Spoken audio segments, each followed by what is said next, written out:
Welcome back to 15-Minute Discourse for another deep dive. Today we're talking about transhumanism. Okay. And I have a ton of articles and research that people have sent in, and I'm actually really interested Okay. to learn more about this. So what is transhumanism? I think a lot of people have this idea Right. of becoming superhuman and living forever. hmm Is that what it is, or is there more to it? Well, it's definitely more than just living forever or becoming superhuman. It's really a movement that promotes using technology responsibly Okay. to kind of enhance what humans can do Okay. and to kind of broaden the potential Okay. for humans to flourish. So it's about pushing the boundaries of what humans are capable of, Yeah, but doing it ethically and responsibly. exactly. Okay. And it's interesting because it's not a religion, Right. but it can provide that same sense of purpose Okay. and like a vision for achieving something greater Right. Yeah. than ourselves as we are now. Instead of just accepting our limitations, Yeah. we're actively trying to overcome them, and this desire to push beyond our limits isn't new, is it? No, not at all. I mean, you think about ancient myths and stories, Right. the Epic of Gilgamesh, the search for immortality. Hmm. That's a recurring theme throughout history. And, it's not just living longer. Yeah. It's about reaching for something Yeah. beyond Our current state of being. Exactly. So it's like transhumanism is kind of like a modern day version of these quests. Yeah. But with the tools of science and technology. Yeah. Right? And actually, even early alchemists or, Taoist practitioners, they were kind of early transhumanists in their own way. Oh, interesting. Oh, They were already experimenting with ways to live longer Right. and to, enhance themselves using whatever. right, using the tools at the time, right? And so now we have all these incredible advancements Yeah. in nanotechnology, biotechnology, information technology, cognitive science. Right. It's this thing called NBIC. Yeah. And transhumanists believe that we're on the verge of a major breakthrough. Yeah. And that convergence of those fields is really key. It's like a symphony of scientific disciplines. So each of these fields is obviously capable of incredible things. Yeah. But when they come together, Yeah. the possibilities are almost limitless. That's right. And this potential for, human augmentation Yeah. through this convergence is really what gets people excited. Okay, so let's talk about some specific technologies Sure. that fall under this umbrella. What about gene editing Okay. with CRISPR? So CRISPR is, it's a game changer. There's no doubt. I mean, Yeah. it has the potential to, get rid of genetic diseases, Mhm. enhance immune systems, Right. maybe even boost our brains, Okay. cognitive abilities. So it's almost like rewriting the code of life itself. In a way, yes, but of course we have to be really careful Right, of course. Yeah. about ethics, especially when it comes to changing the germline, Right, that gets passed down changes that are passed down to future generations. to future generations. A whole other... That's a whole other conversation Right. that we should definitely have. Definitely, yeah. Okay, but there are other technologies Yeah, that are maybe less controversial. right. What about neurostimulation? So neurostimulation is already being used in a lot of different ways, Okay. to treat things like Parkinson's disease. Mhm. But it can also help athletes get better at Okay. what they do. And it works by using electrical or magnetic stimulation Right. to actually change brain activity. So it's like giving your brain a tune-up. Kind of, yeah. And, brain hackers are already experimenting with DIY neurostimulation devices Yeah. to try and boost their cognitive abilities, to be more creative or even to experience altered states of consciousness. That's incredible. It's a field that's changing rapidly. Yeah. There's a lot of potential, but also potential risks. So speaking of pushing boundaries, what about exoskeletons? Yeah, exoskeletons are really amazing. Yeah. They can enhance strength and mobility, Hmm. so they can allow people with paralysis to walk again or give workers, superhuman strength Right. for demanding jobs. Yeah. So they have both therapeutic and, industrial uses. Yeah. And we're really only just scratching the surface, I feel like, Yeah, with exoskeleton. absolutely. And then there's brain-computer interfaces. Right. That sounds like straight out of science fiction. It does sound like sci-fi, but it's becoming more and more sophisticated. Yeah. You know, now you can have direct communication between the brain Wow. and devices outside the body. Okay. So that opens up possibilities for, thought-controlled prosthetics, immersive virtual reality, and even communicating directly with other minds. That's mind-blowing. Yeah. So we're talking about the potential to fundamentally change our relationship with technology. Absolutely. And even our own bodies and minds. That's true. But transhumanism isn't just about enhancing our physical capabilities. Right. It's about pushing the boundaries of intelligence itself. Exactly. Yeah. The idea of superintelligence AI that can actually outthink humans. So AI that can solve problems that we haven't even been able to define yet. That's right. And it makes us think about, Right. what does it mean to be human? Yeah. In a world where we're not the smartest ones around. Right. What happens to our sense of purpose? Yeah. What happens to our place in the universe? Big questions. Big questions. Yeah. And what about the risks? Right. I mean, couldn't a super intelligent AI decide that humans are a problem? That's a concern that a lot of people have. Right. And it's something that's been explored a lot in science fiction. But, transhumanists are also interested in using AI to enhance human well-being. Okay. In more direct ways. For example, some people believe that AI could be used to eliminate suffering entirely. Eliminating suffering. How is that even possible? Well, the idea is that AI could help us understand the, neurological basis of suffering and then develop technologies, whether it's gene editing or brain-computer interfaces, that could basically rewire our brains. Wow. So that we don't experience things like pain and fear and sadness. It makes you wonder if we eliminate all negative emotions, would we still be fully human? It's a very philosophical question, and it gets to the heart of what transhumanism is about. It's about challenging our assumptions, about human nature, and what's possible. It all feels very futuristic. Yeah. And it's hard to know how quickly these technologies will develop. What about the singularity? I feel like that's a key concept. Yeah, the singularity is this hypothetical point in time where technology is advancing so fast that we just can't predict what will happen next. Right. And it's the point where AI becomes smarter than humans, and the world as we know it is changed forever. So it's almost like we're standing on the edge of a cliff, Yeah. and we can see this vast, uncharted territory, That's a great analogy. but we have no idea what's out there. Yeah, and the singularity is so central to transhumanism because it represents this potential for really radical change. Yeah. A point where our current understanding of the world just might not apply anymore. Okay, so we've talked about a lot of the exciting possibilities of transhumanism, this potential for transcending our limitations and creating this future where suffering is gone and human potential is unleashed. Right. But not everyone is on board with this vision. Right. Of course not. I mean, transhumanism is a controversial movement. Okay. It raises a lot of ethical and philosophical questions. Yeah, so let's dive into some of those criticisms. Okay. One I've heard a lot is that transhumanism is playing God. Yeah. Yeah, we're overstepping our bounds. Right. And meddling with things we don't fully understand. Right, and it's easy to imagine that these technologies could have unintended consequences. Yeah. What happens to our sense of identity if we start manipulating our genes in our brains? Right. Could we inadvertently create new diseases or make ourselves more vulnerable to existing ones? Yeah, those are all valid concerns. Okay. But it's also important to remember that we've been using technology to change our lives for centuries. Right. We've been doing it forever. From vaccines and antibiotics to smartphones and the internet.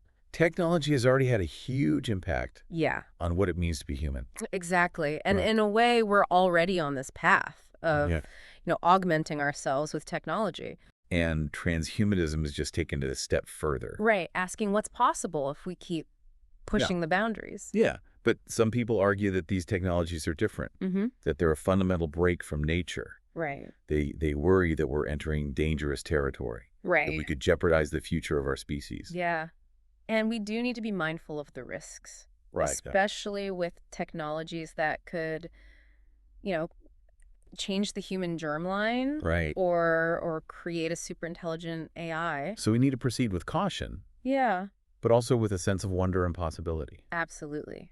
It's about finding that balance Right. Embracing the potential benefits Right. while being aware of the risks. Yeah. And it's a conversation we all need to be a part of. Right. So I think we've covered a lot of ground. We have. We've talked about, the definition of transhumanism. Right. Its historical roots. Yeah. Some of the key technologies. The potential benefits and risks. And some of the ethical and philosophical questions. Yeah. It's a complex topic. It's a complex topic for sure. But it's also incredibly thought-provoking.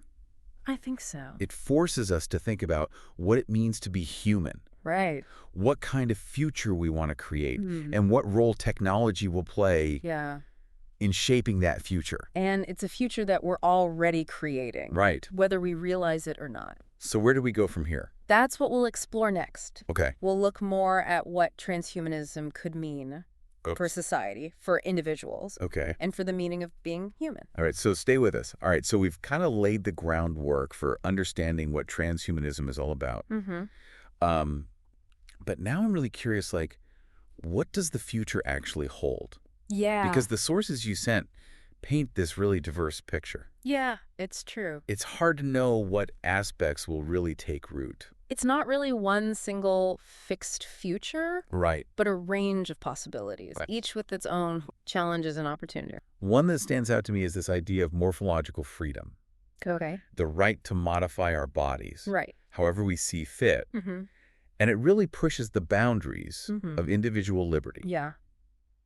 But it also raises a lot of questions. It really does. So, it suggests that we should have the autonomy to change our physical forms. Right. Whether it's through genetic engineering or cybernetic implants or other technologies. Right. So in theory, if I wanted to get cybernetic wings or bioengineer myself to have gills, that should be my choice. In a world that fully embraced morphological freedom, yeah, that could be a possibility. But it's not without its complexities. But it's not without complexity. Like, how do we ensure that these modifications don't pose a risk to others? Exactly. Or create unfair advantages How do you... in society? Yeah. How do you regulate that? Yeah. And what about the potential for irreversible changes? Yeah. These are all limits to how much we should be able to change ourselves. Questions that we need to grapple with as these technologies advance. And it also makes you wonder about the impact on our sense of identity. Right. If we can change our physical form so easily, does that make our sense of self more fluid? Yeah.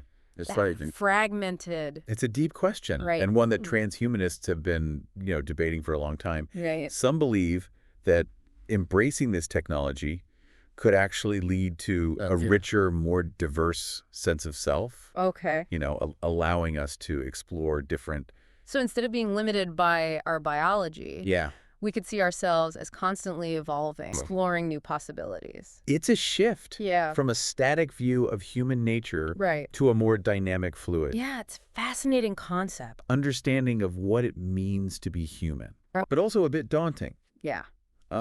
And it's not the only big question that transhumanism raises. Right. Another one that I keep seeing is this distinction between enhancement and therapy. Okay. Where do we draw the line? Yeah, that's a tough one. Between using technology to fix something that's broken versus using it to make ourselves better. Better than we are now. Yeah. Like, where's that line? It's a line that's getting blurrier and blurrier. Right. For example, if we use gene editing to eliminate a genetic disease, is that therapy? Right. But what if that same intervention also increases intelligence or lifespan? Right, then is it still therapy then? enhancement? Yeah. Or does it become enhancement? And who gets to decide where that line is drawn? Who gets to decide? Is it individuals? Yeah. Is it up to individuals? Or is it governments? To choose? Or are there going to be governments and regulatory bodies that step in and set limits? Yeah, that's a question that I think will be debated for years to come. Yeah, for sure. I mean, it touches on issues of individual autonomy, societal values, the role of technology in shaping our lives. Right. It's something that we need to think carefully about. Yeah, and another concern that often comes up is access. Yeah. Will these technologies be available to everyone? Right. Or will they just be for... Will it just be for the wealthy? The wealthy and the privileged. And privileged. And if only a select few can afford to enhance themselves, creates a whole new level of inequality. Right. And that's a real concern. Right. It's almost like if we're not careful, we could end up with a dystopian society where the rich get to be superhuman. And that just leads to a wider gap. And the rest of us are left behind. Between the haves and the have-nots. Right. And that's not the future we want. And that's why a lot of transhumanists advocate for equitable access to these technologies. So it's not just about developing the technologies, right, but also about ensuring that they're used responsibly, ethically, and that the benefits are shared. Yeah, making sure that everybody benefits. By all. Yeah. It sounds like a really delicate balancing act. It is. But ultimately, isn't transhumanism about more than just predicting the future? I think so. Isn't it about shaping? I think it's about recognizing that the future that we want, we have choices to make. Okay. Choices that will have a big impact on the future of our species. Right. It's about deciding what kind of humans we want to be. Right. It's about deciding. And what kind of world we want to live in. What kind of humans we want to be. So it's not a passive acceptance of whatever technological advancements come our way. It's not just about letting things happen. Right. To us. It's an active engagement. It's about engaging with those advancements. Shaping them to align with our values. Shaping them to align. And our aspirations. Yeah, with our values and aspirations. Okay, so we've talked about morphological freedom. Right. The blurry line between enhancement and therapy, the potential for inequality, the importance of shaping the future. Are there any other big questions? There are a lot of big questions that transhumanism forces us to grapple with. Yeah, I mean, one that comes up a lot is the potential impact on our relationships. If people are living for centuries and they're constantly modifying their bodies and minds, what happens to things like marriage and family and community? It's hard to even imagine what those relationships would look like. Yeah, would traditional family structures become obsolete? Would new forms of intimacy and connection emerge? Social landscape. They're being rewritten. Yeah, the rules of the game are being rewritten. And it's not just about romantic relationships. Right. How will friendships and social networks evolve? Yeah, how will all those things... In a world where people are constantly changing. In a world where people are constantly changing and adapting. Right. Yeah, and it's not even just about interpersonal relationships. Right. Transhumanism also raises questions about the future of work.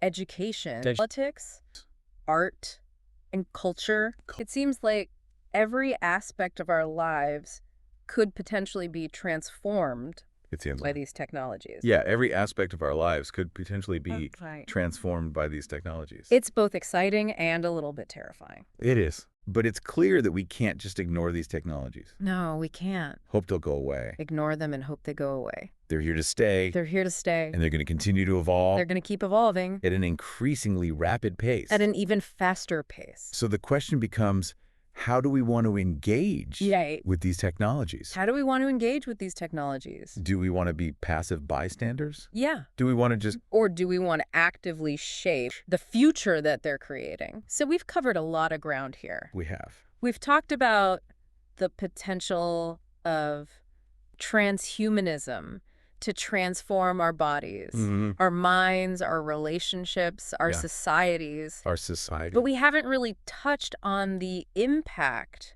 that it could have on our understanding of the world. Yeah, and that's a really important part of transhumanism. Because if we're able to fundamentally alter our physical and cognitive abilities. What does that mean for our understanding? Change our physical and cognitive abilities? For consciousness. What does that mean for the soul? Our understanding of consciousness. Of the meaning of life. Right. If we can upload our minds into computers. Right. Or merge our consciousness with AI. What does that do to our understanding? Does that change our understanding? Of what it means to be human. Of what it means to be human. Yeah, these are questions that philosophers and theologians have been thinking about for centuries. Right.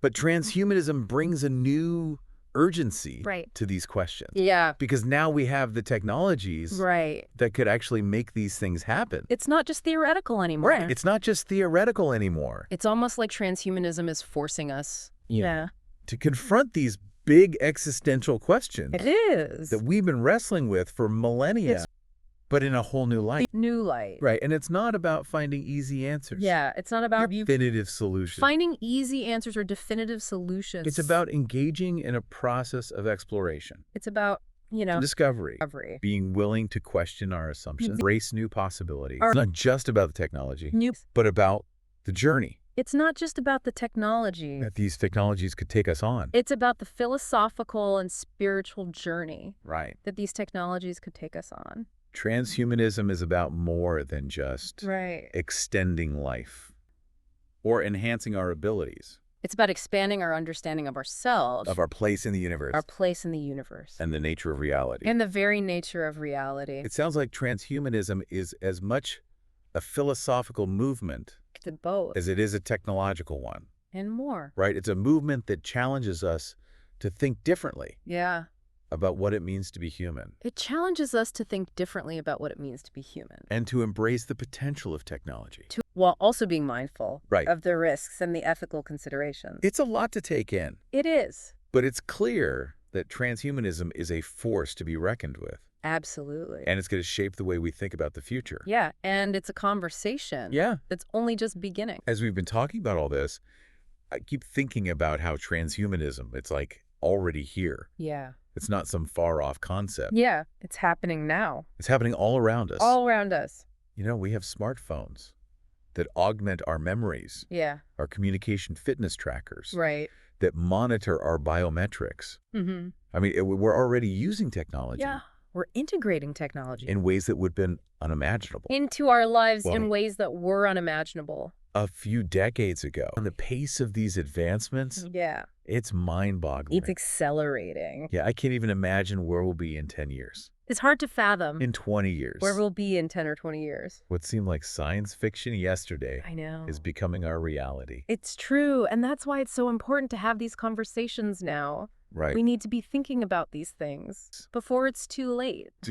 Before they're so pervasive that we can't turn back. So what does all of this mean for you, the listener?